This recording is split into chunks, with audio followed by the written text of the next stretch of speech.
This is the Be One Change One podcast, where our mission is to help listeners define values, practice integrity, and inspire change. Our vision is to mentor men and empower them to achieve more by taking responsibility for shaping their own lives. He's CAS, an evolving man who has been shaped by adversity and continues to grow through his imperfections. And he's Roscoe, an imperfect work in progress that tries to suck less every day. Between us, we have over 40 years of Air Force fighter pilot experience with countless hours as trainers, instructors, and mentors. Join us and learn to take responsibility for your own life as we dive into subjects from leadership to resilience to vulnerability. Be the one who changes their course. Be decisive, driven, and purposeful. Set the example for others. Lead. We wish we'd had this show when we were younger men. Be the one. That Rustler Steakhouse bathroom was humid and sticky. By the way, we're recording, so all that's captured. It's good stuff. I see you got the button.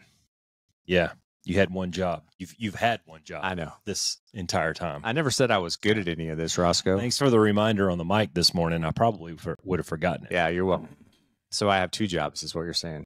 So I'm 50-50. You've been assigned one job. You kind of took over the other one. Okay. Anyways, Ryan, welcome back, man. That's not going to work. That's no. So yeah, let's do that. Yeah. Try again. How's that?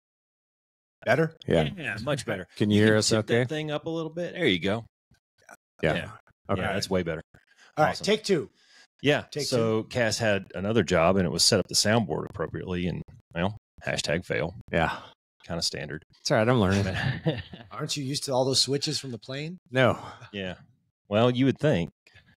No, you were saying something about it looks like I've gotten some sun. I don't like going to the gym, dude. I hate going to the gym. I feel like a gerbil when I go in there. It's just, on a wheel, hamster style.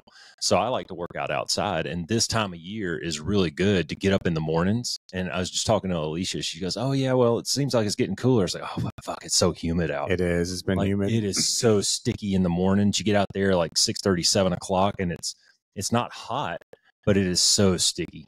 It hasn't been that.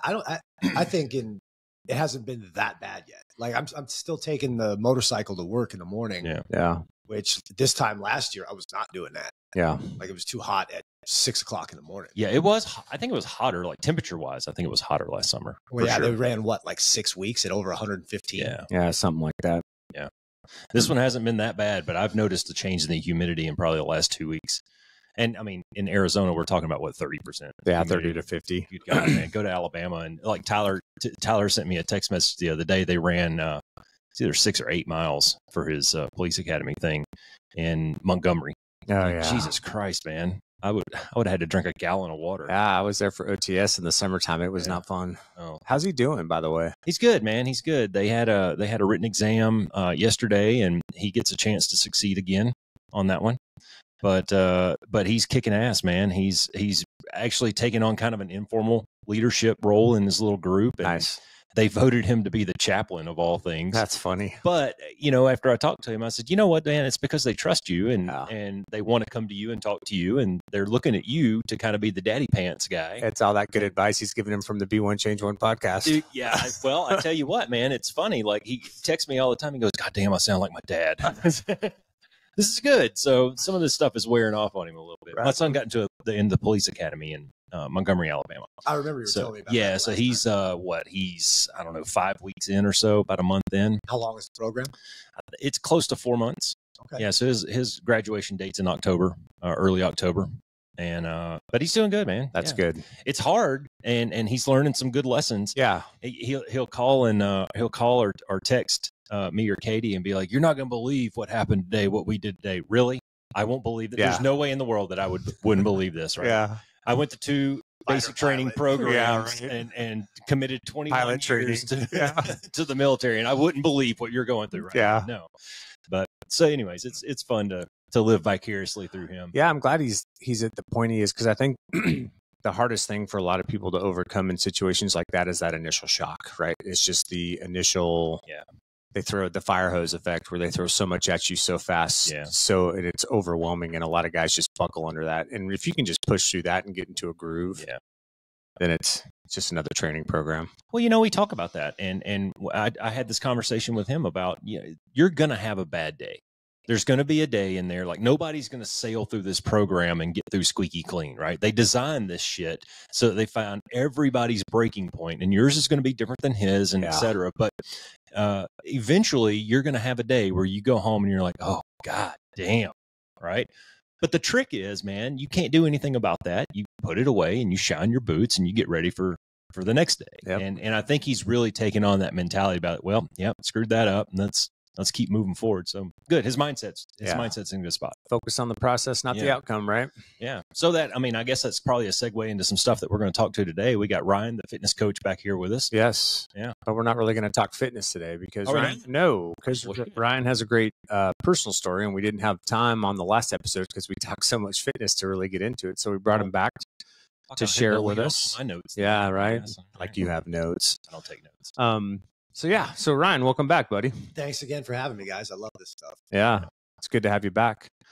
So, dude, why don't you just start where you think it's worthwhile? Like, I know you faced a ton of adversity in your life. Yeah, you know, the stuff that you were sharing with us when we were here last time about some maybe not so good decisions you made as a younger man that led you down the wrong. I was one of the unlucky ones where, you know, like a lot of people get away with a lot of shit. I was the one that just never got away with nothing. Yeah. Like I always, anybody that ever asked me or any conversation I've ever had about this type of stuff, like it's always the first thing I start with is I come from a great family. Like nobody could have had a better set of parents than the ones that I do. Like I was raised to be respectful and considerate and hardworking and stuff like that. Like, I just kind of went south. Do you think that was just out of rebellion or what? No, it kind of pertains to fitness in a sense, because like I was your normal kid, normal sized kid, you know, wasn't skinny, wasn't fat by any means. And then I broke my leg in the 6th grade. I almost compound fractured my tibia playing football. And I just got really fat. Like I was in a cast above the knee for 3 months and then a walking cast for another 2. And I just got really fat. So going into 7th, 8th grade in high school, I was the chubby nerd with glasses. And this was in the mid 90s, and methamphetamine had exploded. It was everywhere like cocaine was in the 80s. Yeah. And one of my buddies from public school had said, dude, like you got to try this stuff. You could freaking lose a lot of weight. So that's honestly why there's your easy button, drugs. Right? Yeah. So anybody looking to lose weight, just try meth. Well, but I'll tell you what, though, that's important because there's so many, you know, I think people have this false perception that like, you know, the people doing drugs are, you know, druggies on the street and all this stuff. And there's so many, but that's not the case, right? There's so many gateways to it. I mean, you talk about opioid addiction in this country. How many professional athletes do you hear about, like Brett Favre and things like that, you know, who took opioids for an injury, and then next thing they know, they're addicted to them and they've got a serious substance abuse problem. Right. So with the pills that they prescribe, like, you know, Oxycontin, for example, it's a synthetic heroin. Yeah. And it's just as addictive. Yeah. Yeah. So you got to be careful with those things, man. Yeah, I see the trap a lot, and I don't want to get too far off, but I see that trap a lot of people going for the over-the-counter quick fixes, and really it's, you know, you're ODing on effectively B12 and caffeine, so you're just revving up your heart rate, and some people will translate that to revving up your metabolism, which could, or, you know, causation is not correlation. We can go into that discussion later, but then you get into things like the Ozempics and all these magic pills that are advertised, brought to you by Pfizer, and all this shit on TV, and people are buying that stuff, not realizing that it's actually for something else, but it has this one cool side effect. If you take it correctly and do the things that are associated, or do the things that you're prescribed to do with it, then it might work for you. Yeah. But if you take that, I mean, I don't know. I know people personally who have taken this and ruined their guts, like ruined their insides. Well, people, that's the biggest problem I think in society today is everybody wants a shortcut. Yeah, they want a quick fix. Yeah. I've dealt with so many members and met so many people in the gym that, you know, they want to go have the surgery, you know, that gastric sleeve or something. Like, why don't you just put the fork down instead of paying for a surgery and screwing yourself for life? And then the same thing with this Red Mountain weight loss crap where it's, they're going to put you on a 500 calorie a day diet. What happens when you go back to eating normal? What about when you're done? Yeah. It's just a shortcut. They don't they don't have the patience for one. It didn't all come on overnight. It's not going to leave either. Yeah. So if you just actually have any shred of work ethic and self-respect, the way I look at it, diet, stop eating shit, work out for an hour a day, and be patient, and the results will come. Yeah. Now that's 40-something you talking. Let's go back to 16-something you talking. Where's the meth pipe? Yeah, exactly. Yeah. Got to high school, got introduced to meth. Probably around, it was the beginning of the school year. I want to say in October. By the time we came back from, now when I started as a freshman, I was a defensive end playing football. That's the size I was, right? Come back from spring break in March, I'm now the place kicker. I had lost 40-something pounds. And then all of a sudden, girls started coming up to me and hugging me and saying hi. And I'm like, this is the best shit ever. And, and then from that point, it just grabs a hold of you and you just stop caring about anything. You just lose all sense of, you just want to know, you just want to stay high. Yeah. You like the way it makes you feel. And was there a point in there anywhere where it went from your mindset changed from doing it to lose weight to doing it to get those side effects? 100%. The good feelings. There was no more weight to lose. Right. Okay. When you could see my rib, and I, I'm seeing abs now. I never worked out a day in my life. Yeah. It wasn't long before Mom started noticing. Dad's a little more. Did she notice the weight loss, or did she notice? Mom noticed the change in you. You haven't eaten in a while. She's Italian, so she's always trying to feed everybody. Right. So when you're saying no thanks to dinner, something's off. I heard this joke the other day about this guy that he's Italian and he came out to his family as vegan, and he said, my uncle told me that he wished that I would just come out as gay instead. It would have been easier for the family to handle. It's I don't care how many dicks you suck, but don't put down the bread, dude. That's awesome. But so I was, in and out of I got put on probation. I ended up just running away from home. And as a 15-year-old freshman, I stopped going to school. So on top of being on probation, I had truancy officers chasing me because you can't legally drop out at 15. Got caught, drugged back home, repeated that process. Finally, when I was 17, my brother had died, and that was it for me. I just took off. I was a 17-year-old kid living with meth cooks and guys that were, Hell's Angels and Aryan Brotherhood types. And that's, I woke up to a shotgun in my face. It was the police. They'd come through the door looking for somebody. Jeez. And this was 2 weeks before my 18th birthday.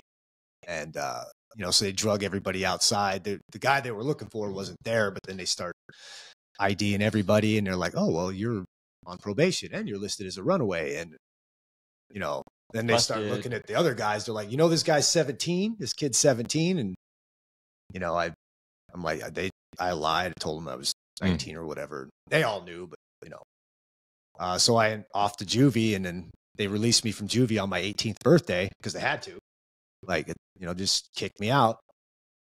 Flew straight for about a month before I just. How long were you in juvie? On and off, no more than a month at a time. Okay. Was that enough to get you to kick the habit? Sober up. Yeah. Well, see, here's the thing with meth. Meth is not a physically addicting drug. It's a mental one. You can sleep meth off. You'll sleep for 5-6 days straight. So it's not like a withdrawal or anything like that? No, not physical. Not like heroin where your body literally craves it and needs it to function. Different animal, completely. Much more deadly, because I've done both. And,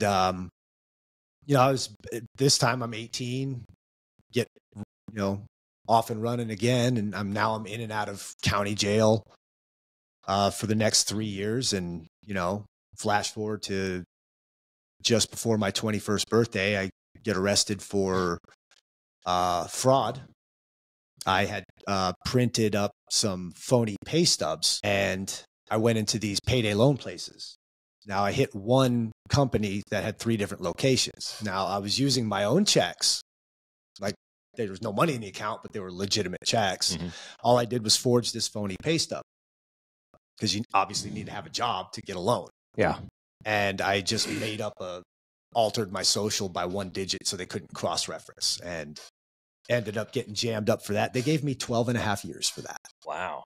Holy cow. They charged me with 2 counts of forgery and 1 count of fraud, ran them consecutive, aggravated 2 of them. Is that in Arizona? That's in Arizona. Yeah. That's to make an example of me, wow, so to speak. When I was sentenced, the guy sitting right next to me, as close as me and Jason are right now. Who's Jason? This guy. Oh, CAS. CAS. He was in sentencing as well for 2nd-degree murder. He got 9 years. Do you think that was because you had a previous record of kind of just being a knucklehead? I had no I had prior felonies for like possession of drug paraphernalia, like, class 6s, like not pertaining to those particular charges. So, right. But when you step back and take a 30,000-foot view of it, you think they just kind of put it all together? No, I think that it was about money. And that's like, did I deserve to be in prison? 100%. Like, I got away with a lot of shit too, that, I should have gone to prison for. So, that amount of time, no, I don't think that even my dad, now my father is you fuck up, you pay up. That's his attitude. Like, you committed the crime, be ready for the consequences. Yeah. Even the first time he'd ever stuck up for me in my life when I, did something wrong. Mm-hmm. And he looked at the judge and he's like, "Are you freaking kidding me? Like 12 and a half years for this? Seems excessive." Yeah. Like, he'll be in his 30s when he gets out. And my dad's a smart guy. So like, he was hitting the judge with some facts, and the judge actually had to stop him. But that's how severe the penalty versus the crime was, I think, in this case. But either way, I'm a better man for it.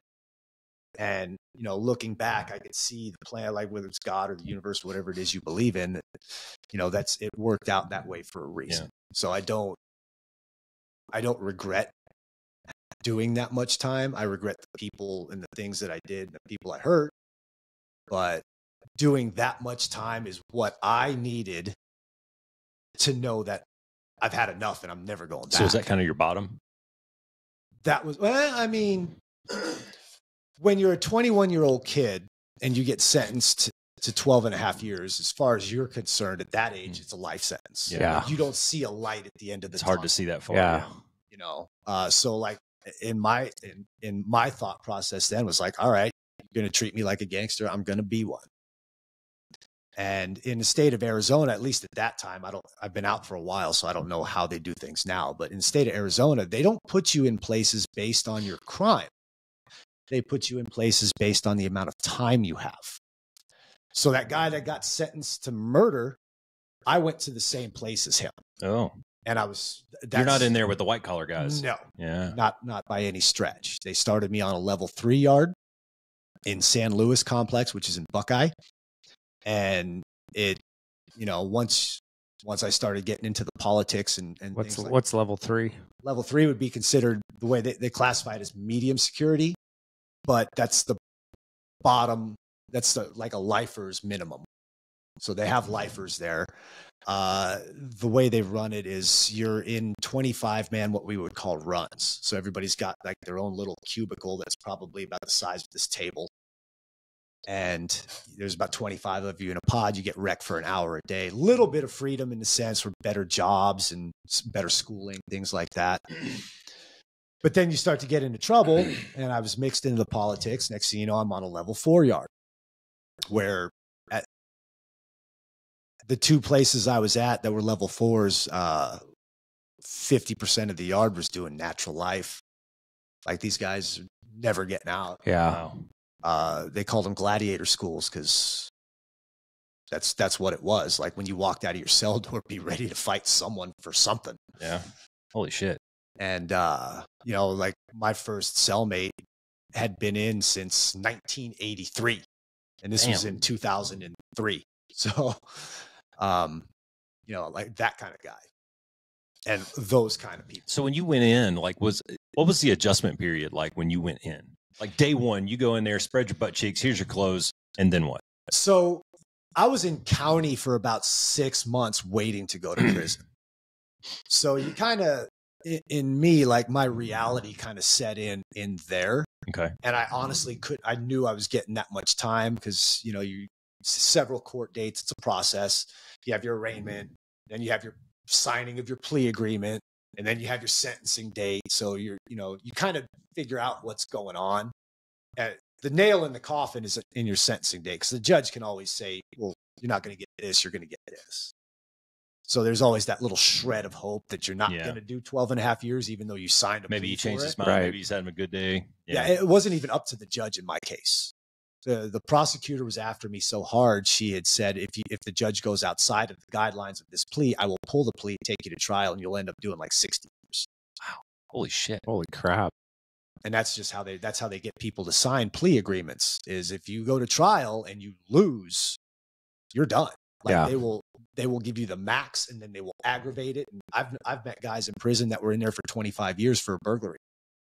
Damn. Nobody got killed.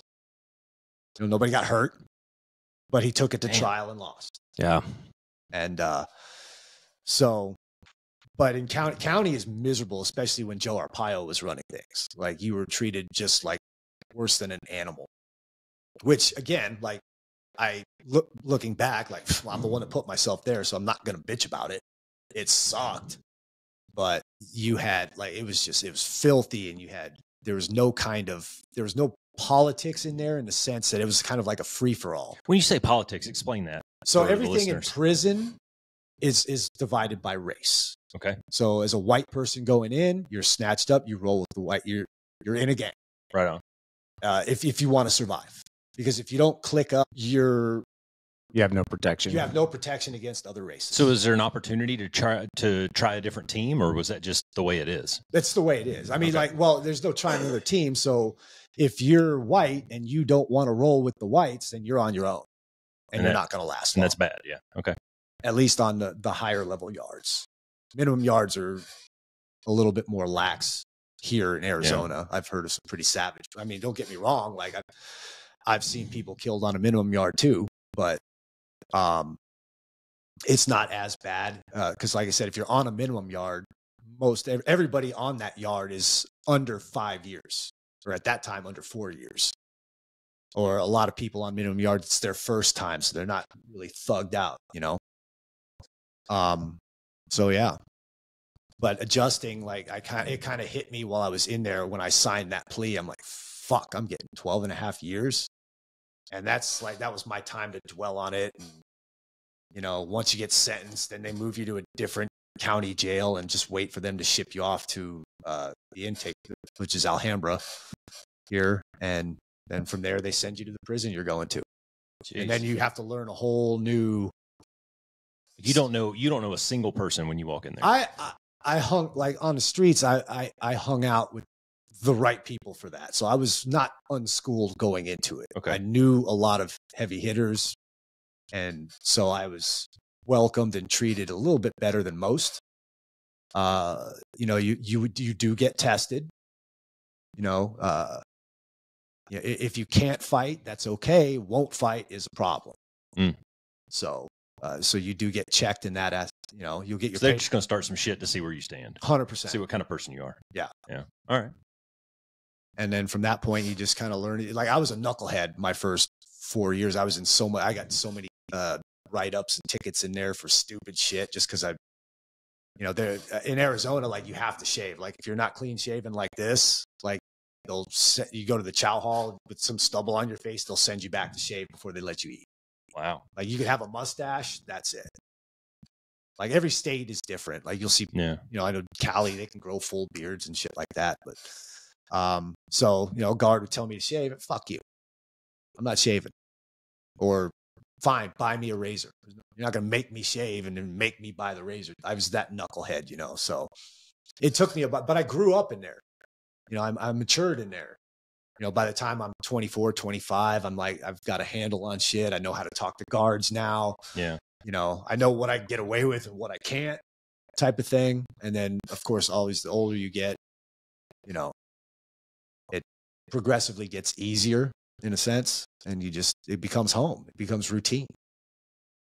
Plus, that had to be such a difficult transition, though, because of the time frame that you were in there relative to, you know, your age in those transformative years.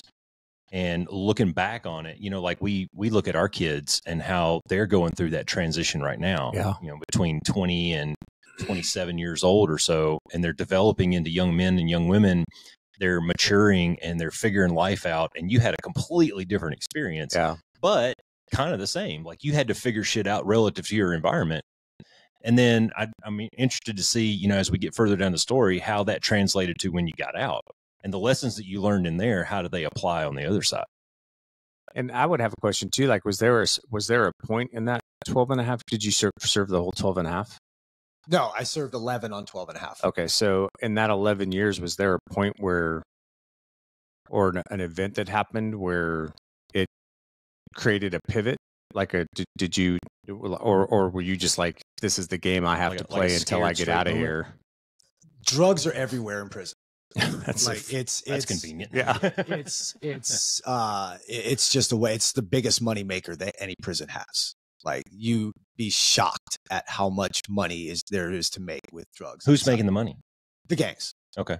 You know, so obviously I would be getting high in there. This time now, heroin is the big thing in prison. Like nobody wants to really be methed out and freaking stay up all night and freaking jail. Like that's like doubling your sentence. Yeah. Like, if I can sleep 12 hours a day. It's a good point. Yeah. Like there would be times when meth would hit the yard. You'd know it because all the porn magazines would be out on guys' beds and stuff like that. That's so funny. You're like, oh shit, freaking meth is here. That's great. There are indicators. But so now I'm doing heroin.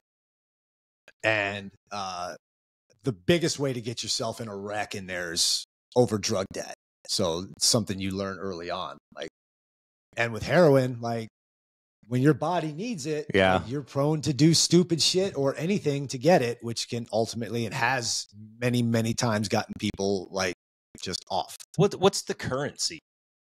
Well, I mean, do you make money? How do you pay for all this? Is it a barter system or what? You could pay for it one of two ways. One is through commissary. Like you can just have them give you a list and they'll pay, say if they buy a $50 piece of heroin from you, you give them a commissary list. And then, because you shop in the canteen once a week, candy bars, chips, you know, whatever.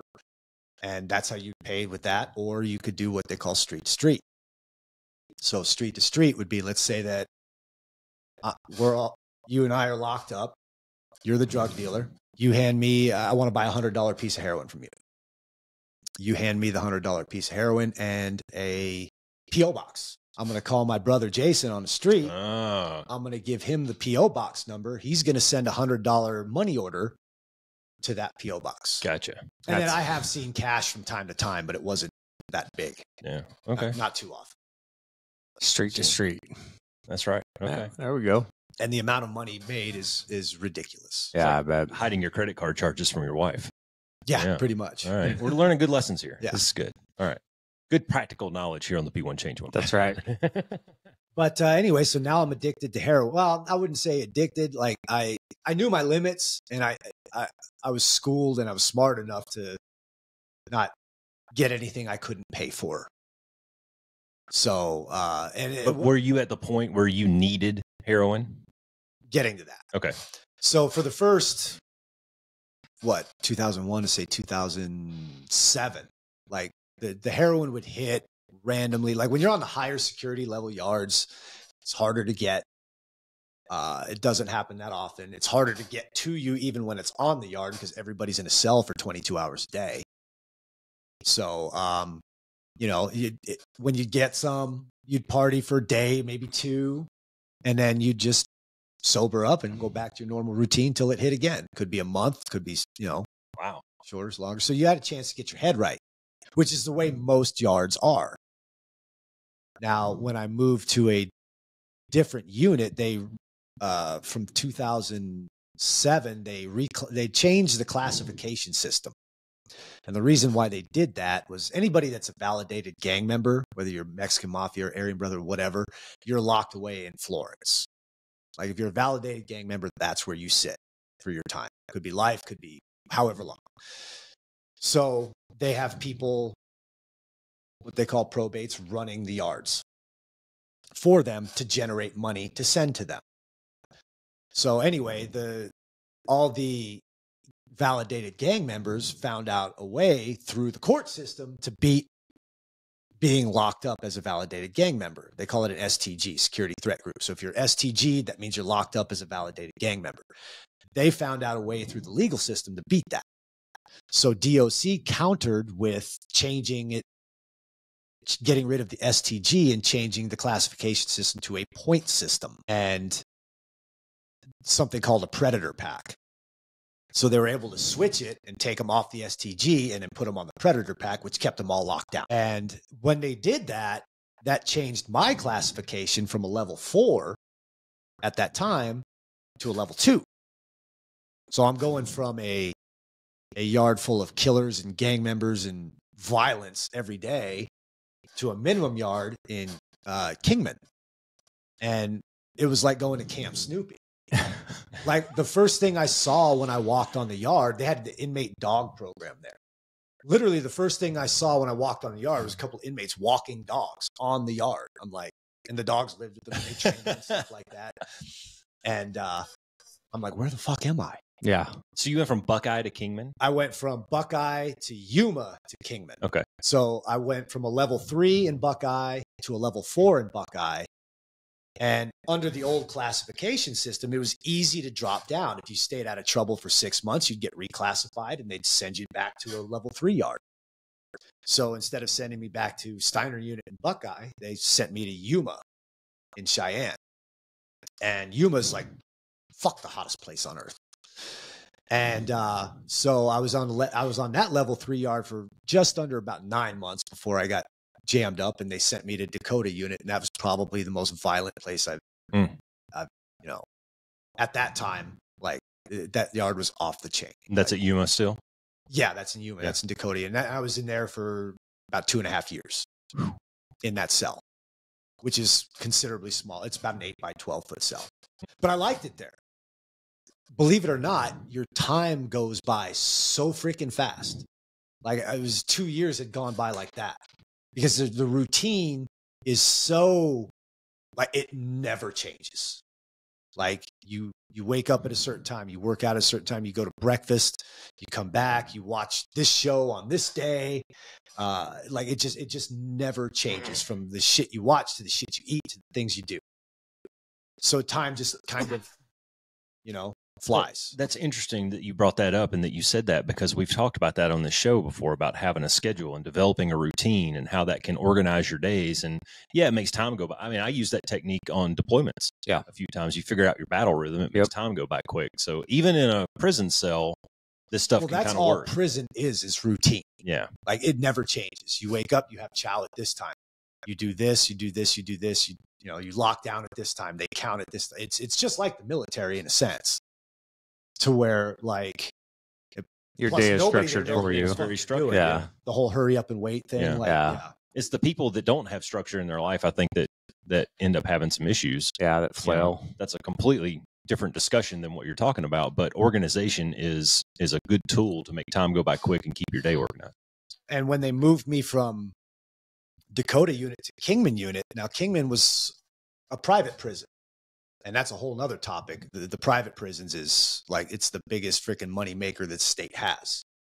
It generates more revenue than anything. But this place, like I said, it was supposed to be a drug offender yard only. That's what the private prisons had. That's what it was supposed to be.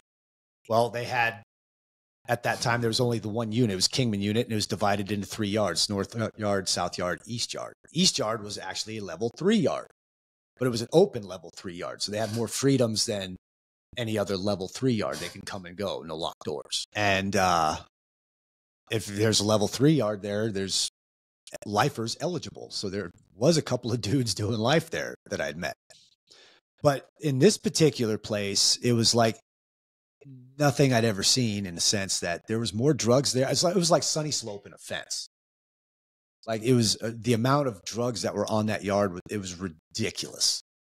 And I had seen it take the biggest, baddest freaking gangbangers and just turn them into straight junkies that would run up debts and PC up off the yard. And like, it would happen so much, like ODs happening every day. Like, it was just nuts. And it got a hold of me. Like, the first thing somebody said when they came up to me, you know, like to grab my stuff, help me carry my stuff to my rack, was, "Do you get high? Like, you're in the right spot." I'm like, "Oh shit." And so long story short, I'm there a couple of months. Now I'm addicted. Like, cause I was doing it every day.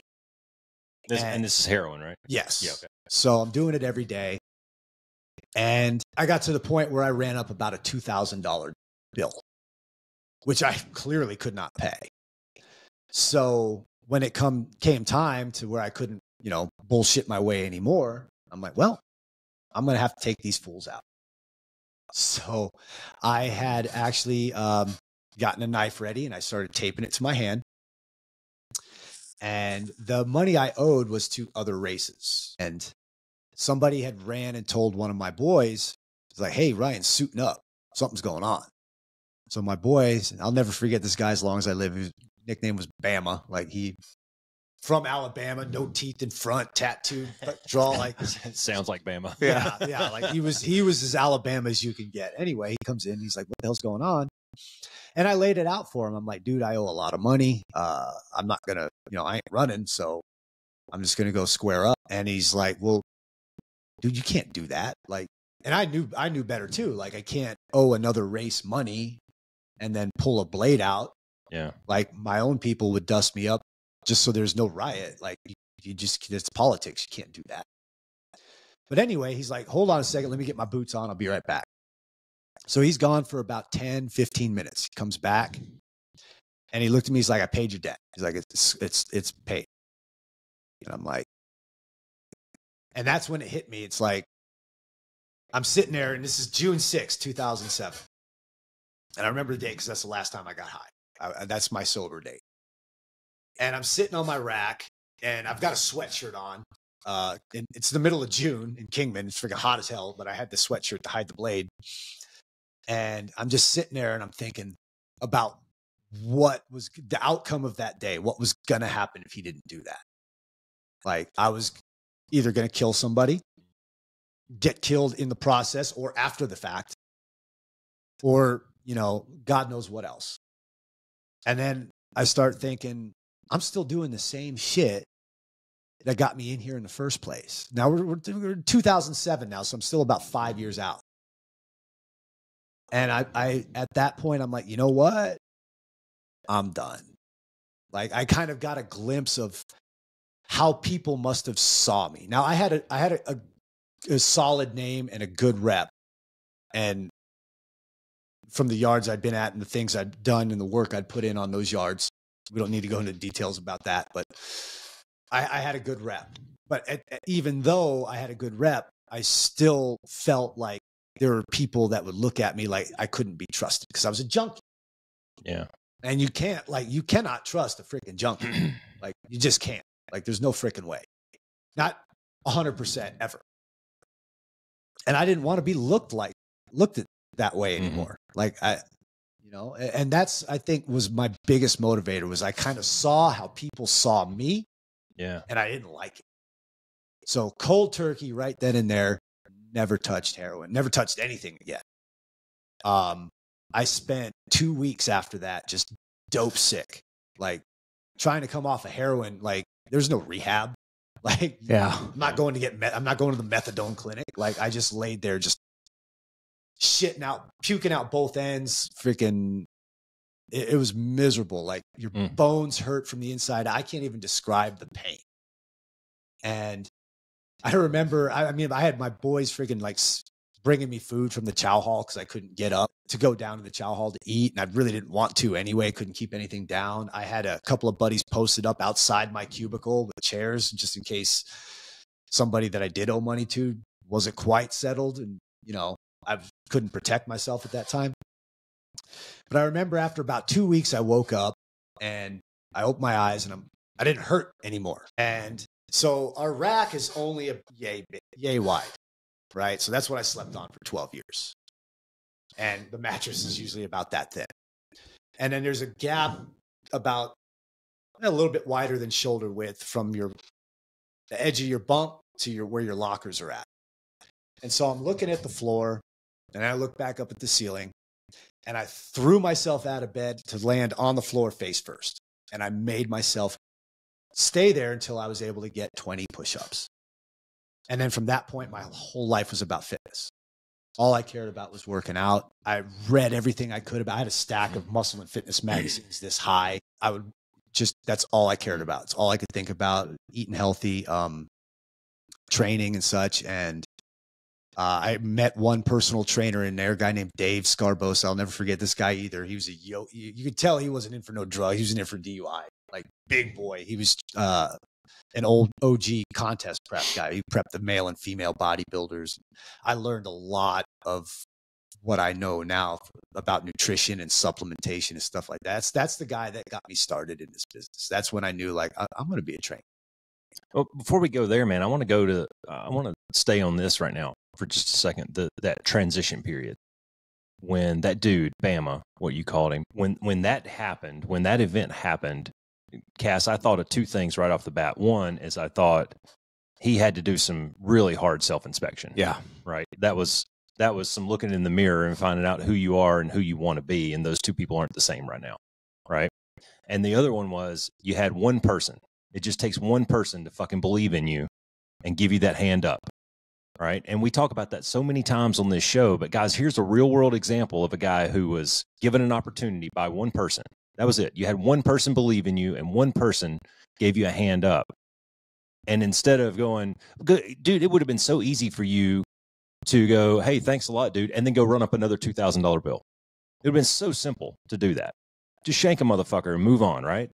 Because that was where your head was at the time. I mean, you're fucking, your mind is gone on drugs. You're not thinking for yourself necessarily, but that one person had faith in you and that one person believed in you. And then you started to believe in yourself. And I think that's so important, man, because I think we all get to that point. Maybe not that drastic or in these specific circumstances, but at some point we both know guys that are going through this right now where you had to stand in front of the mirror and go, dude, I don't like this. Yeah. I don't like who I am right now. Well, there's a part I left out. So in prison, your word is everything. If you say something, you do it. Or there's severe consequences. So you have to watch what comes out of your mouth. And the term that they use in there a lot is called when you skin something. It's like saying, I give you my word, except you'd say I'm skinning it. Like it's on your white skin. And that means inside, like I said, white means everything there. So I had, because I had a lot of people questioning, like freaking, oh, are you going to go freaking back in the sack, this and that? And I said, I walked up to the shot caller in the yard the next day and, I said, you know what, man, I'm not going to do any drugs for at least a year. I skinned that. So now, if I do, so it's kind of like your challenge to yourself. Yeah. Yeah. If I get caught using, there's going to be severe consequences. Yeah. That's called accountability. Yep. Yeah. See? So that was me. You found an accountability partner in the shot caller. And I would never break my word. I would rather die first. So when I did that, I knew that I was. Yeah, you had no way out. And I didn't want to say I'm never going to do drugs again. That was kind of like my segue to all right, well, I know I'm good for a year. Yeah. Well, we talk about that when we talk about goal setting, man, is make a timeline on it. Put a timeline. Don't just leave it open-ended, but put a time frame on it. And then when you make it to a year, make it another year. Yeah. And then the crazy thing is 2 months later, the shot caller gets rolled up and sent away. Well, at least, so you had a shot caller per yard, and then you had one guy over all three. The guy over all What's the shot caller do? Shot caller is basically in charge of the yard. In charge of. Is he a baller? If you're, yeah. Does he have 20-inch rims on his Impala? Sorry. Kind of. So I think he had an Impala too. Make that shit up. No, right? It's perfect. So No, like a shot caller is like if you got the keys to the yard, you're in charge of all the whites. Like So is there a shot caller for each race? Yes. And they're kind of the 3 that stand over, 4 or how many that stand over in the corner. So it's just like the military and sense of chain of command. So you have the guy that's the guy that has the key to the complex. And then you have the shot caller for each side of the yard, north, east, and south. And then at that yard, you had 2 buildings per side and 5 pods in each building. So you had a guy running the building. You had the building guy would have a pod head. Yeah, it's so funny how they structure it, right? It's same shit. There's a hierarchy. Yeah, it's very, very militant. So anyway, the complex, the guy that had the keys to the complex ends up getting rolled up. And this guy was a bad heroin addict, like most of them are. So most of your probates and the shot callers on the yards are all doing heroin. Now their job is to generate money to send up north to the fellas that are locked down. That's why they're there running the yard. They collect 25% of any drugs coming in. If you're white and you want to sell drugs, 25% kicks right up to me first. And the job is to take that 25%, sell it, and send money up to your dude. Same thing with running poker tables and inmate stores and things like that. Anyway, this guy had done some pretty shady shit. He ended up leaving probably about 17 grand in debt owing to other races. Now those other races are coming to the whites for their money. And that's how riots start. And 9 out of 10 times it's always over drug debt. So anyway, I get a letter. They want me to run this yard down. Who sends that letter? People up north, validated gang members. Oh, in a sense, not in a sense, but just to keep it simple, a validated gang member will, they pick and choose. Yeah. There was one particular guy. He didn't know me. I didn't know him. I was never on the yard when there were active brothers on the yard. They all got locked away back in the 90s. I didn't get my number till 2001. But anyway, I was sober and the right people knew that. And they're like, you should give the yard to Ryan. He's got a good head on his shoulders. I was always, my one talent, my one gift would be the gift of the gab. Like I've always, my whole life, ever since I was a little kid, been able to talk to anybody. And I had a good relationship with all the other races. I could go to the head of the head of the Mexicans was a buddy, you know? So like if there was an issue or something that needed, I knew how to talk to people without aggravating. It's fucking politics, man. Yeah. That's all it is. So now I'm in charge. Now I've got drugs in my hand every day. But here's the crazy thing. Is something in my brain had, like when I said it shut off, yeah.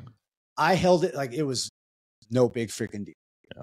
And because I wasn't doing it like most of the other heads of whatnot that freaking get their little 25% and put it right in their arm, I'm sending it up the hill. And I'm making a fuck ton of money for them. And now I'm a rock star. I'm untouchable. Like, and I was only 26, 27 at the time, something like that. I'd only been in for 2007. So about 6 years, a little over 6 years. So how do you break away from that when you get out though? Right. Because I would imagine that builds an expectation that when you hit the street, you're part of the group. Here's the thing though, is I had made it abundantly clear. Is like, I do not want to patch in. I do not want to probate. I'm not wearing any of their ink. And that's what allows me to walk away. So you are a fucking politician. Good God, man. You're slimy enough to go to Washington. Well, I knew better. And I was. Are you running for Congress? Fuck. I think I'd do a better job than what we got now. No, that can be a whole nother discussion for sure. But so I shit, I lost my train of thought. Well, you were shot calling. Okay. Didn't take any ink. That's how you were going to separate. I was schooled when I first came in. Like I said, the guy that my first cellie was been in for 20 years, and he was an OG convict. Like he was in his 50s at that time. So this guy was doing time. Fucking Shawshank Redemption shit. Yeah. He was actually doing time in San Quentin in the 70s. Yeah. Jesus. That's hard time. Yeah. Like, especially in that time.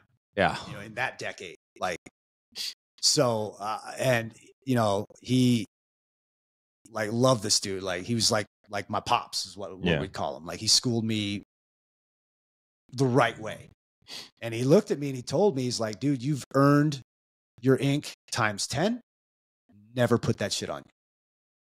And I don't think I would have either, just for the sense, like, you know, like swastikas and bolts and warbirds and shit, like all the ink. Yeah. Like to me, like, cause I had been at like, hey, you've earned this. You want to put this on, you want to put I'm like, I'm good. One is you're going to get, you know, it automatically marks you like the guard seat, you know, political ink on you. You're already like in a different bracket now. So if something happens, they know who to come after. Or if you do get in trouble, it gets escalated because of the ink you're wearing. Two is it commits you. It could be your release date. And some job's got to get done and you're wearing political ink. You have to handle that. And there goes your release date. And then three, and this was actually the biggest thing that stopped me from getting ink. It's like my grandfather, who was one of my favorite people on the planet, he fought in World War II and he was on Normandy Beach on D-Day. And I couldn't imagine showing up to see him when I got out wearing a freaking swastika or like that. And that's what kept, that was the main factor as to what kept me from putting that ink on my body. So no, I wasn't committed. I made that clear through letter when I was asked to do this. I said, well, cool, I'll do this, but I don't want to be picked up or hooked up. I'm not trying to click, you know, like I have a release date. So I want to keep it. Yeah. At least to a point. At that time, like I had already lost like about a year's worth of good time from being a knucklehead. Because every time you get a major ticket violation, they take good time away from you, which you can like, I ended up applying to get it back. I stayed out of trouble long enough to where you could apply to get it back and they gave it back. Otherwise I would have had to stay in there more than 11 years. Jeez. Which is real easy to do, especially when you're on a minimum yard. Minimum yards are the pettiest because the guards like to fuck with you the most because, well, they know they can get away with it. Yeah. You got a bunch of short timers or guys that have never done any real time. So they can just talk to you any other way. They're really petty and force stupid shit. Where on a level 4 yard, nobody will think twice. There's dudes in there that'll kill you because it's cloudy outside. Like, and the guards know that too. Yeah. So there's a different respect level coming from the COs versus, you know, toward the inmates. But yeah, so I was there. I ran that yard for about 2 years and it had never run so it ran really well. Like I said, I knew the head of the blacks. I knew the head of the Mexicans. I had solid people in place. I made sure that, you know, I did a lot of good for the chief of security for that complex. He was an OG cop. Like he'd been in DOC for 20, 30 years. Little short guy with I used to call him Spacely Sprockets. That's what he reminded me of. But he was the major and he knew I was running the yard, but he was old school. As soon as he found out I was running the yard, he pulled me into his office and he's like, look, I know you got to do what you got to do. And you know I got to do what I got to do. So here's the rules. Here's the boundaries. I don't want anybody going to the hospital in a helicopter. I don't want to see 2, 3, 4 on 1 violence and we're good. And I'm like, well, cool. In that case, I would like your guards to stop hassling my people playing poker. And we would work together in that aspect without, you know, to a degree. Like he turned a blind eye to a few things because he knew like we're going to do this shit anyway. Yeah. And he also knew that I didn't get high, which was a big thing for him. So, and that's the way it went for 2 years. Then they ended up moving me to Winslow Complex it was a satellite yard from Winslow Complex in St. John's, Arizona. And that's where I did my last 3 years. Now, this yard was unique in the sense that there were no politics there. Not really. Like I walked in there and the first thing I saw was a white guy sitting on a black guy's bed, which is a huge no-no anywhere else. Like both of them would have got dusted up quick. So it was just chill. And I became a Christian on that yard. I walked away from all politics because when I got there, I get a letter from old dude like, hey, man, freaking let's take this one over. And I'm like, I'm good. I said, there's this guy here. He's pretty solid. Like, I'd recommend him. He wants to be a rock star. Let him. How did they take that? The higher ups. They couldn't say anything. Like, first of all, like the yard, that yard in Winslow, there ain't nothing happening there anyway. Yeah. Like it's just too chill. It was a work camp. I mean, it's effectively the same as like a commander were quitting there drugs or something. there? Yeah. Were there drugs there? Yeah. In the amount, in the volume, like it's like, no, Kingman was a different animal. Yeah. Like, cause there was so much of it was there every day. I was making money hand over fist. Like it would, even if I wanted to still be in the game, it wouldn't have been the same. But I said, like, this is where I call it quits, man. Like I said, I recommend this dude. He's solid. Like, if you want me to put you in touch with him, cool. And that was it for me. So they gave me a C clearance, which means I can work outside the gate. So the first thing I do is I go get certified. I'm a wildland fireman. And you go through, it's just as real as on the streets. You go through all the same certifications. Like, I'm still to this day a certified firefighter. I did that for about a year before I decided it's probably not worth dying for 50 cents an hour. And then I just switched jobs to some lamination plant, and where you made more money. I think I made $3 an hour there. And, you know, I got out. I when I walked out the gate, I'm like, I will never come back. And, you know, even the guards were cracking jokes because they knew me. They knew my past. They knew how much time I'd done. They'd be like, well, we'll see you next week. Kind of thing. I'm like, no, Thanks for the confidence, asshole. Yeah, seriously. Shit bothered me because, like, I knew when I walked out, like, I'm never coming back. Like, I'd had enough. Like, it was just. So lesson learned then. Yeah, I just didn't want to be there. You got some guys that love that fucking place. Like, they live for it. I've watched guys get out and come back. I have one guy in particular that I could think of right now. I watched him get released 3 different times. Jeez. And I'd show up on another yard. And, whoop, there he is. I'm like, just love it in here that much. Yeah. What was so you had a transition going in, and what was that transition like going out? Yeah. Because we hear a lot about being institutionalized, and that was like, you hear the institutionalized shit, like, get me out of here. Like, I don't want to be told. I hate being told what to do. Yeah. But then you have other people that can't function without that. Well, and you hear hear all of the people too. Like, if you've got a felony record, you know, being able to find a job once you get out. That I think that is it and hard. Those things are difficult, and a lot of times that leads people, you know, or they get back and they fall back into the same group that they were running with. So here's the thing, and you guys are always talking about mindset, so it comes down to that. Like, is it hard? Absolutely. Like, when I got out, so I was locked up during the whole technology boom phase. Like, when I went into prison, DVD players were $600. Yeah. When I got there were out, no smartphones. I had no idea. No internet. I didn't know what Google was. I had never heard of Wi-Fi. Mm. I didn't know what fucking energy drinks were. I remember Jolt. Yeah, Jolt. The cell phone. Oh, we're dating ourselves. I had a cell phone that was like a Nokia with the little face plates that you could change. Yeah, man. Got, like, computers that are freaking. The whole world had changed. Yeah, and from the technology standpoint, because you don't have access to any of that. Not, you know, I don't know what. Like, I've got a buddy that just recently got out, and they have tablets now.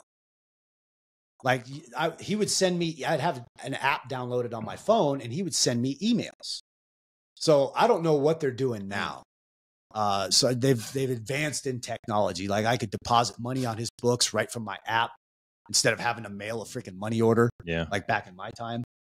So who knows what they're doing now? But in no kind of computer training whatsoever. I had no idea what to do. Like, I was 21 when I went in. Mm-hmm. I'm now 32 getting out, almost 33. Jeez. So I grew up in there. The only thing I knew how to do was work out. So that just seemed like the best option. Plus, my brother was a GM of a gym. So I had an in there. Nice. That was, you know.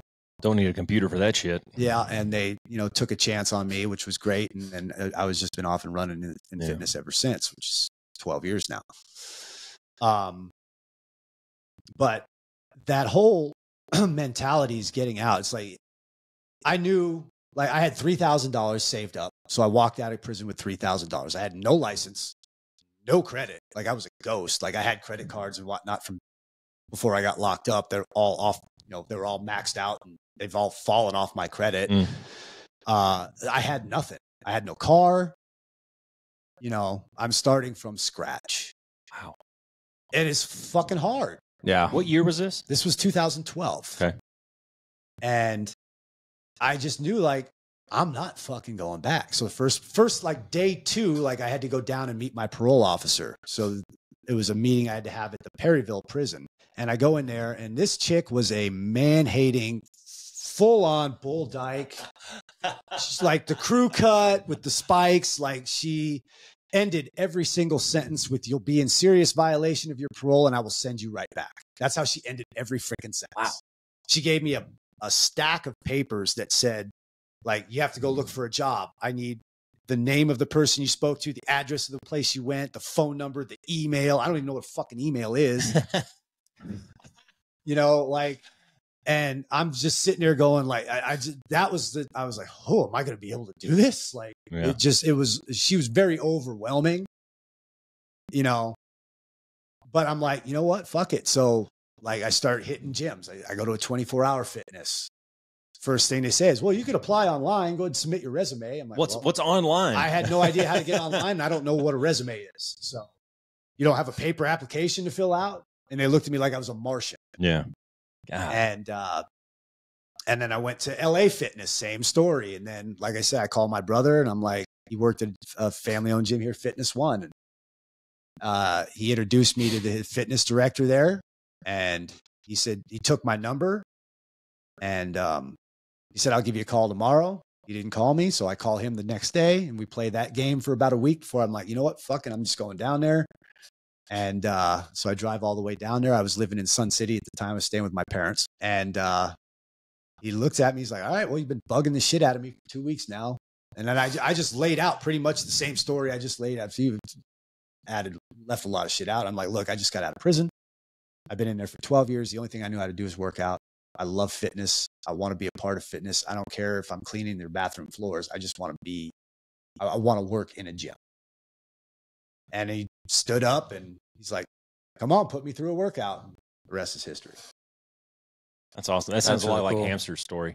Yeah, a little bit. Where Hamster was just so persistent about working at the FBO. And he went there every day for like 30 days. And the guy's finally like, fine, okay, come on. And I started my salary, my paycheck. I was getting $14 an hour as a personal trainer, and they were half-hour sessions. So I was making $7 a session. And, what the fuck are you going to buy with $7? Yeah. But I was a statue in that gym. Like I was there from 6:30 and 5 in the morning till 8 o'clock at night. Like I just for 6 years, and I started there. I want to say in March of 2013. By, I want to say, end of July, beginning of August of that year, I'm now the head trainer and I've got 50 plus clients and they kept feeding me clients. So now I'm just training and that's just how it. So many good lessons. So you can. So many good lessons. If you don't want to go back, like you're not going to. Yeah, but so talk about the discipline that's required in that though, Ryan, right? Because it takes a huge amount of discipline, one, to go, all right, I'm not doing drugs anymore. And two, to then when you get out, go, there's no way I'm going back. I'm going to find a way through this. I'm going to find a way to make this work. I'm going to create opportunity for myself, right? So like, and I agree with you. It comes down to mindset, but how do you put yourself in that mindset? Is it just that the fear, or maybe not even fear, but just the desire not to be back in that environment is so strong? That's 100% what it is. Like,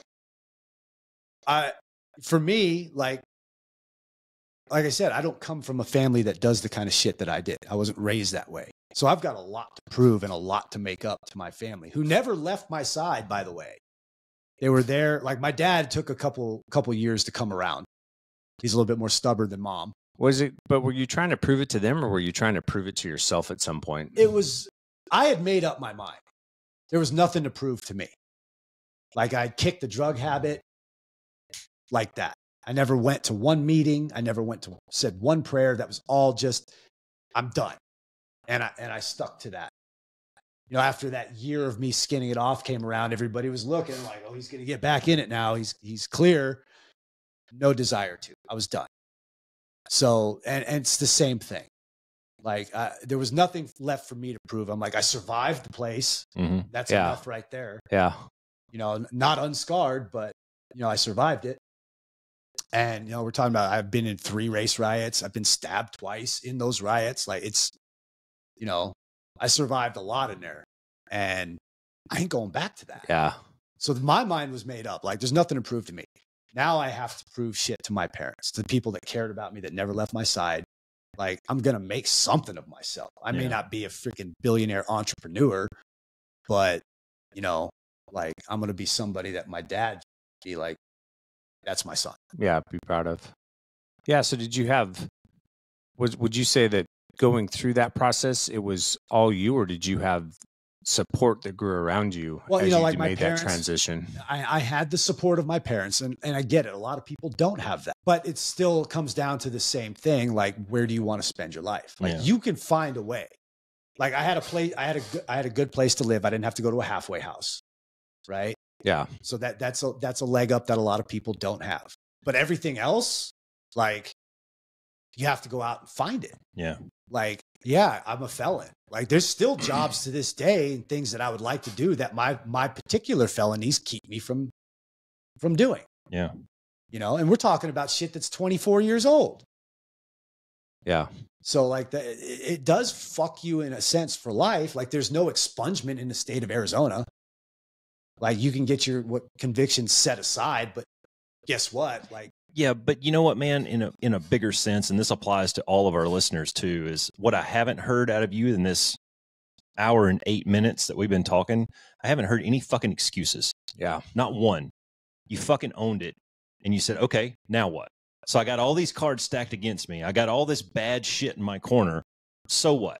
I can still, there's something that I can, I'm having a conversation with a guy yesterday, right? And we're talking about the difference in, say, our generation versus the younger generation, the 20-somethings that are coming through now. And when we were their age back in the day, it may have been a little bit easier on us financially, you know, just looking at the general outlook of where we're at in society, it may have been a little bit easier for us to see a pathway through it when we were younger. As opposed to maybe this generation that's coming up, they see a lot of roadblocks. They see the inflation numbers and the interest rates and things like that. And they see hurdles and boundaries and barriers. And they think, man, it's so hard. Like I need to make twice as much as you did when you were little to be able to make it, to be able to push through that. And my answer was, yeah, dude, it's going to be fucking hard. Right. And it ain't going to get any better either. But is that going to be your reason to just say, fuck it and live in mom's basement? Or are you going to nut up and go do something about it? Yeah. Right. Keep working, man. So you're not making $100K right out of high school. Big fucking deal. Go make 15 flipping burgers at McDonald's and get a second job. Don't drive the $40,000 car when you can drive a $5,000 car or a $100 car out there. That's what I told him. I said, hey, you know, when you're having this conversation with your kids, tell them that you know a guy that works with you that makes the same amount of money that you do that drives a $100 car. Yeah. So you don't need a $40,000 car. Yeah. All right. My point is, though, is good on you for not making excuses. You fucking owned it and you move forward. Thank you. But to me, it was a lot simpler than, I don't know, once your mind is made up, like, it becomes simple at that point. Yeah, but Stan gets in there, dude. Yeah, that's not Stan's a motherfucker. And that's, I think that's different for different people too. I think there's a lot of people that struggle with that. They may want to go in a certain direction, but there's so many things that prevent them from, and they may think their mind's made up, but then, you know, one obstacle, one shortfall, and it just puts them into a spiral. To me, that means that their mind wasn't made Probably. up. And that, and there may be truth to that, right? But you know, what I like about what you said too, is it goes back to what we talk about sometimes on the podcast too, which is, where do you want to be in? Yeah, I was thinking the same thing. How do you, what does life look like for you 10 years from now? 10 years from now, you're going to arrive. Yeah. The question is where? 10 years from now, you're going to get there. Where's that going to be? Is that going to be back on the yard, you know, or is that going to be doing what you want to do, in your case, related to fitness, right? And I think what's great about your story too is, you know, I'm sure we have listeners who are not in the best environments right now, right? And, you know, the story that you talk about, the guy that you saw who came back 3 times, right? That's somebody who could never escape the environment, right? He could never shift his mindset away from the environment that he had grown up in, that he had come accustomed to. you couldn't make that shift, right? And you may be in a really bad place right now. The environment that's around you may be really difficult. It can be poverty. It could be a whole number of things, right? But, make up your mind and find a way to drive out of it, right? Find a way to separate yourself, find a way to move forward. And it's going to come incrementally, right? Like it didn't happen overnight for you. Like you said, I'm making $7. Like I can't do shit with $7, but you got to start somewhere, right? And then you start to make small incremental gains over time that lead to you being, the head coach with a whole bunch of clients and on a really good path.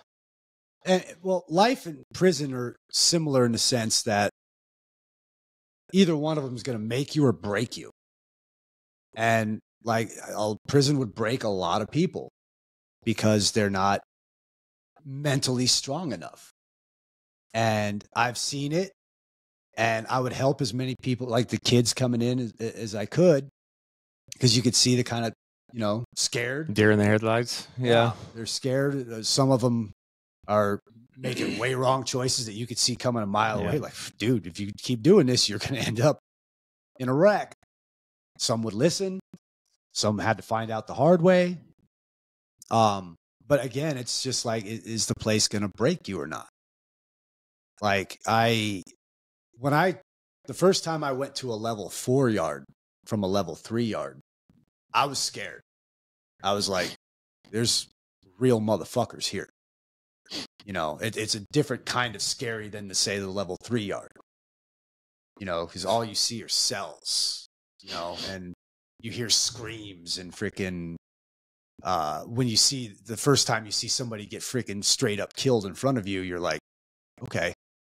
Shit just got real, huh? Yeah, it just like, did that just happen? Yeah. Or the first time you have to step over somebody's bleeding body? Like, I remember seeing one guy get hit in a chow line on the way to, so they would, on a 4 yard, they would walk you just your pod, which is about, at Yuma, it was 25 cells, 2 per cell. So you had about 50 people in a pod.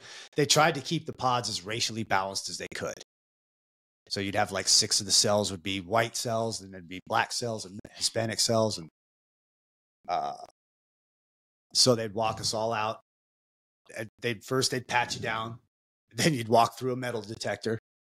And then you'd line up on this guardrail outside, wait for the entire pod to come out. And then they'd walk you around the rec yard under the gun tower. They had a guy ready to go with an AR-15.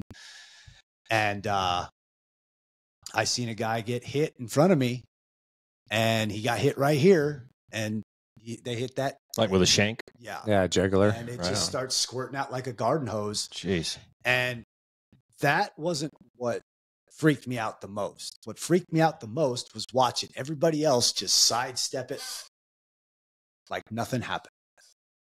Going to eat fucking some shitty ass freaking sandwich. Damn. And couldn't wait to get there to get it. Yeah.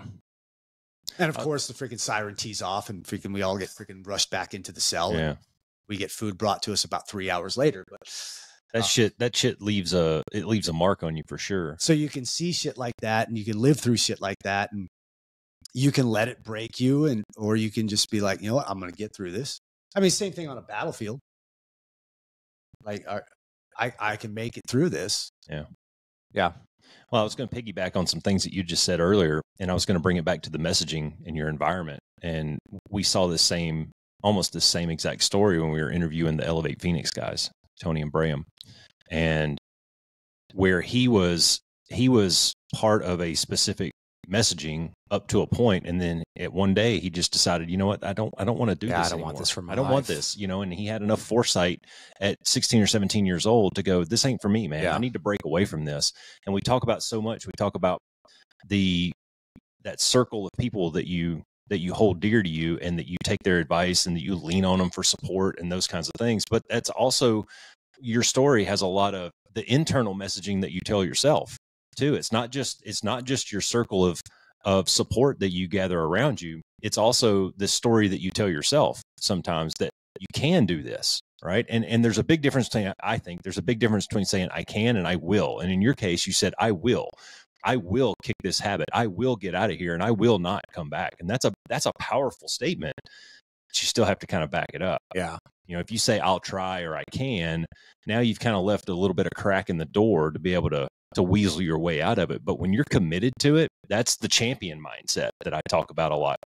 Is you have closed that door to doubt, and now you've only got a plan A. There's no plan B. Like, you are going to conquer this. You are going to do this, come hell or high water. No matter what everybody else is doing, I'm on this path, and I'm going to stick to it. Yeah. Well, that's so important, because when you face major obstacles, you know, and the road is uphill and it's going to be tough.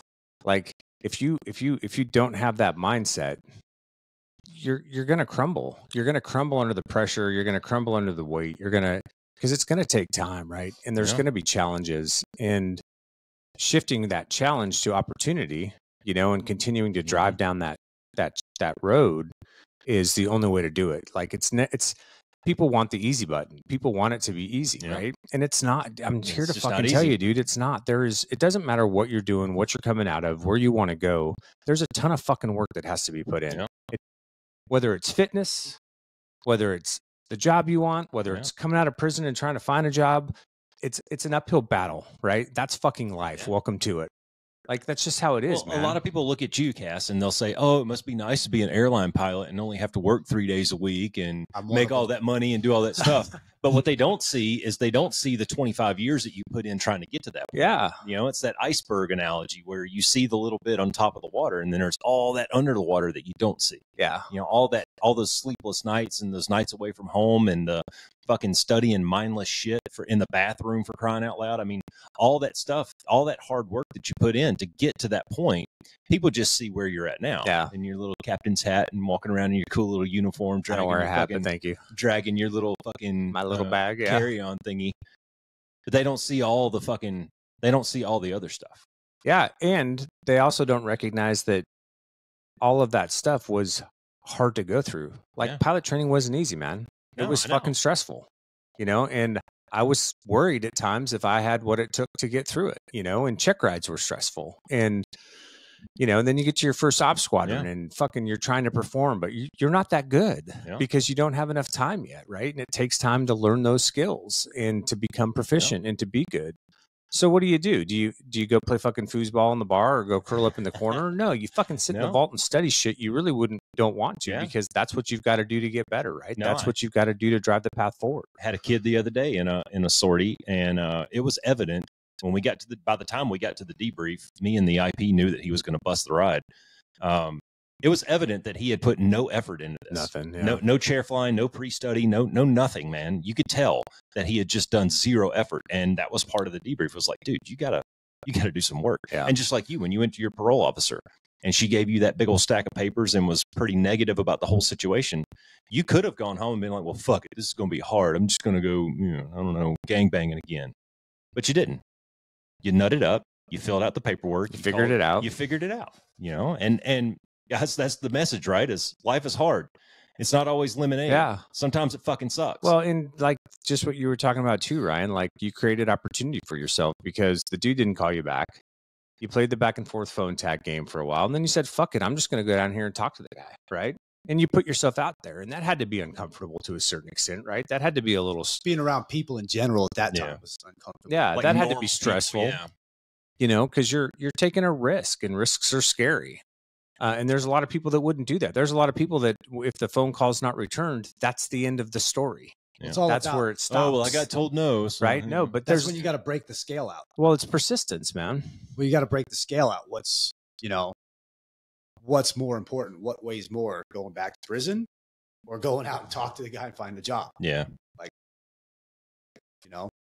Yeah.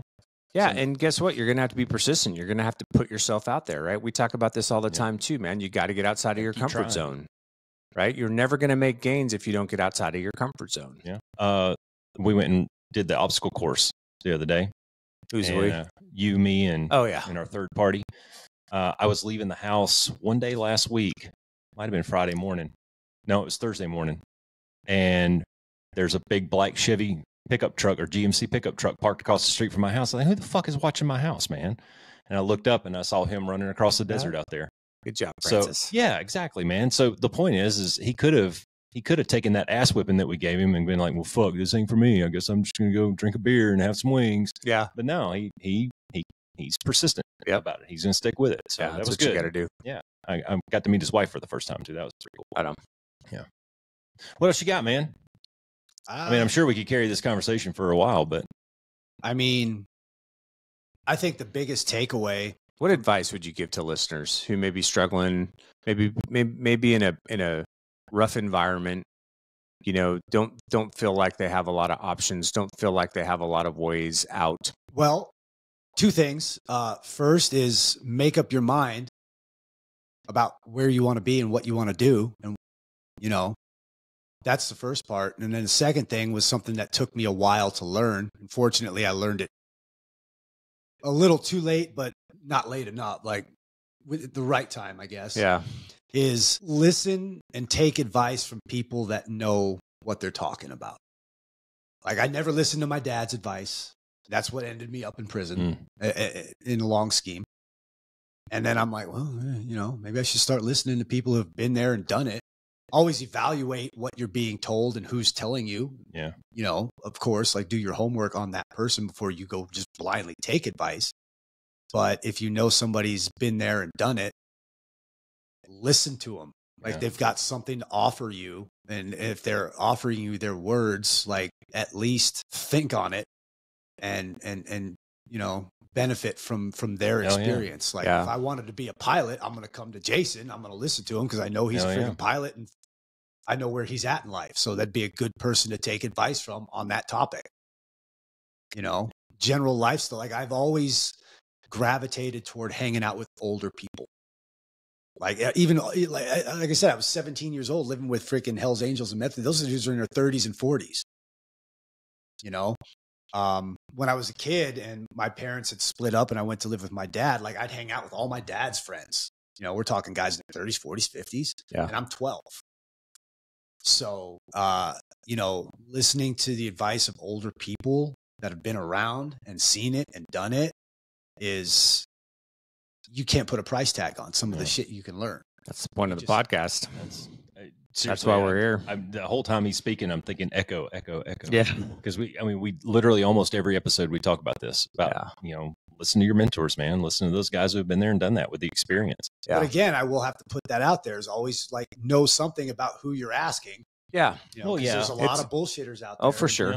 You know, like I said, never blindly take advice without, you know, like who is this person? Like, do I want to be this person that's telling me, do I want what this person has? No, I always say analyze the individual and then ask yourself, are they right? Just like you. So like they could be an asshole, but they could still be right. If you're looking for a personal trainer, ask yourself, do I want to look like him?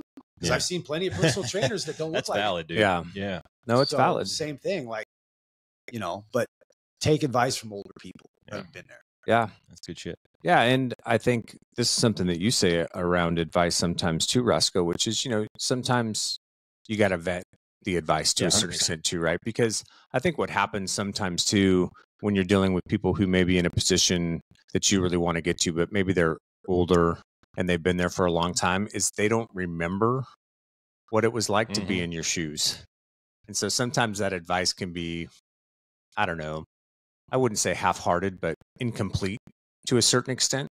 So I think it's also important when you're looking for advice to find people who are on the path that you're on, but maybe closer to you, you know, so that you can kind of balance, unless you find a really good mentor who can remember what it was like. I would offer to get a second opinion too. Topic by topic type of thing. Oh, for sure. You know, like I'll sit there and listen, like, you know, like one of my favorite things to do when I was on a level 3 yard is when we get wrecked for an hour every day. On a level 4 yard, you only get every other day. So on a level 3 yard, it's mandatory. If you're white, you work out. It's kind of like a show of force. Everybody goes to rec. Like you don't have the option to stay behind. You go to rec, you go to chow. Mandatory. So after my workout, I would go play pinochle with this group of old guys that have been in there since before you were born. I was actually in there. I was actually locked out, and I'd sit at the table. This guy's name was Max Dunlap. Have you ever heard of him? So Max, the one that Dunlap Avenue is named after. It was a big case. He was in there. He was fighting his case since the late 70s, early 80s about a car bombing, something like that. It was a political thing. Really famous cat. lot, like you'd never think it to look at him because you're just looking at like a 70-something-year-old, like sweet old man, you know. And a couple of other guys that were in their 60s and 70s, they'd sit out on the table out on the rec yard and they'd play pinochle.